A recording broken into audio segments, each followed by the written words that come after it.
Isang paalala, ang video na ito ay ayon lamang sa aking sariling pananaliksik. Hindi ko nais na pilitin ang sino man na maniwala sa videong inyong matutunghayan. Kung hindi kayo kumbinsido sa mga impormasyon at taliwas ang inyong paniniwala sa kaalamang aking ilalahad, maaari kayong gumawa ng sarili ninyong pagsisiyasat para sa inyong kakontentuhan. Ang videong ito ay gabay lamang sa mas malalim na kaalaman at pag-intindi at hindi gawa ng isang profesional. Naniniwala ako na malaya tayong magbigay ng opinyon at suhestyon bilang malayang mamamayan ng Pilipinas. Maraming salamat po.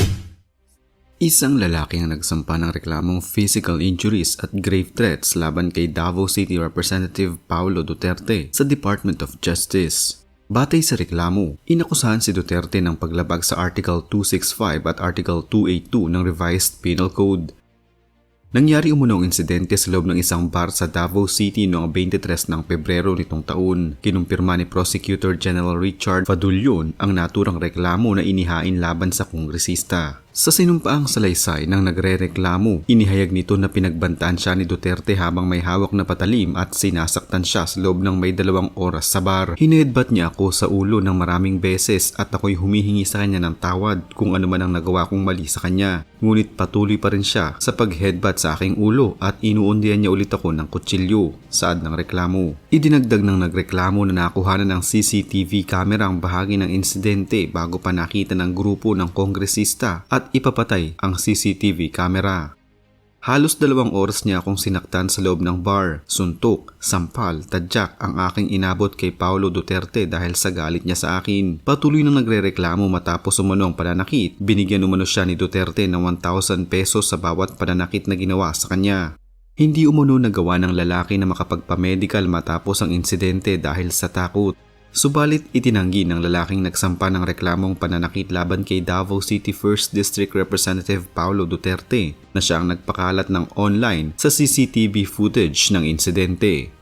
Sa Facebook, gusto ko lang i-clear sa na yung video, hindi yun siya planted or AI. Ikinwento rin ng complainant kung paano humantong sa pananakit ang pagkikita nila ni Duterte. Kinumpirma ng lalaking nagsampa ng reklamo laban kay Davao City Representative Paulo Duterte na ang umano'y pananakit at pagbabanta na siya at ang kongresista ang nasa viral video habang nasa loob ng isang club. Sinabi ni Criston John Patriacion na isinimite niya ang video sa Department of Justice pero itinanggi niya na siya ang nagpapakalat ng video sa online.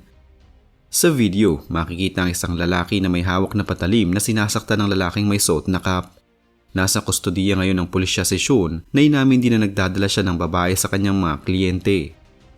Sabi niya, chat yun siya boss, sabi niya, Sean, dala ka ng babae. Yung mga okay, tapos hindi maarte kasi pupunta si boss. Ayon kay Sean, 22 ng Pebrero nang magpakuha ang kontak niya ng ilang babae para sa bisita nito kabilang si Duterte na kanya namang ginawa.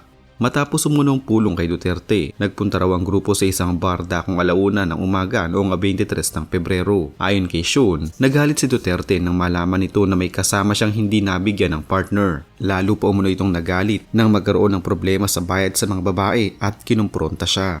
Ano man Sean, pinapirahan mo ba ako? Yun, then, yun, paulit-ulit lang niya sinasabi yun. Isang saksak niya, naanuhan ko. Yung tawag ngayon, boss, yung then nag-attempt na naman siya ng isa, then tumakbo na may CCTV sa taas. Kaya yun, pina-off niya. Kaya yung clip na yun, medyo short lang. Kasi putol na yung video pina-cut niya. Yung kalaban ko kasi medyo mahirap kaya pinag-isipan ko talaga na mabuti. Wala nakikipag-usap sa'yo na kasuhan mo? Wala. Idadrop ko yung kaso mong child trafficking? Wala. Medyo na-trauma ba din, stress, naghalo-halo na talaga ba. Walang natutulak sa'yo? Wala naman po. Ikaw lang ito? Ako lang po to. Sinabi ni Sean na hindi kaagad siya lumantad dahil naghanap muna siya ng katibayan sa nangyari sa kanya. Samantala, 2 pulis na di umunoy nagtatrabaho bilang mga bodyguards ni Davao City 1st District Representative Paulo Duterte ang nakatakdang harapin ng mga kaso ng malubhang kapabayaan sa tungkulin at malubhang hindi tamang pagsasagawa ng tungkulin ayon sa Philippine National Police noong Huwebes. Inutusan ni PNP Chief General Romel Francisco Marbil ang pagpapaalis sa 2 pulis na nahuli sa CCTV na ine-escort si Duterte nang di umano'y magbanta siya ng isang lalaki gamit ang kutsilyo sa isang bar sa Davao City. Sa isang panayam, sinabi ni PNP spokesperson Police Brigadier General Jean Fajardo na pinapayagan ng mga kongresista na magkaroon ng security details na may hanggang 2 tauhan mula sa PNP Police Security and Protection Group. Ang mga ito ay inalis mula sa pagsisimula ng panahon ng halalan maliban kung bibigyan ng exemption ng Commission on Elections.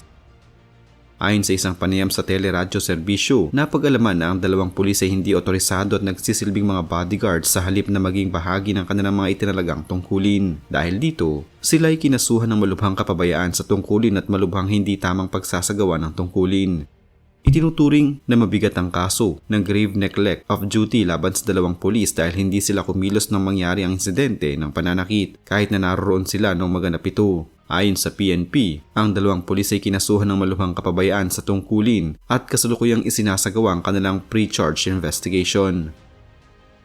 Samantala, inihayag ng Armed Forces of the Philippines na nagsasagawa ito ng sarili nitong investigasyon matapos ipahayag ni PNP Chief General Romeo Francisco Marbil na 2 sundalong nakita rin sa CCTV footage ng insidente sa bar. Ayon kay AFP, Public Affairs Office Chief Colonel Cerces Trinidad, ang AFP ay nagsasagawa ng isang internal inquiry upang tiyakin at beripikahin ang pagkakakilanlan ng mga tauhan na itinalaga upang magbigay ng seguridad kay Representative Duterte.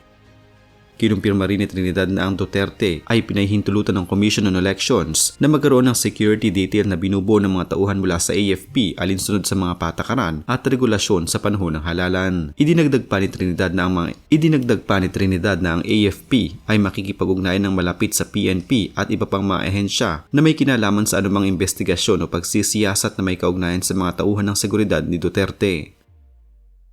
Sinabi ng Department of Justice na nakapaghain na ng reklamo para sa physical injuries at grave threats laban kay Duterte kaugnay ng insidente sa Hersey Gastropub sa Davao City noong 3:00 ng umaga ng Pebrero 23 nitong taon.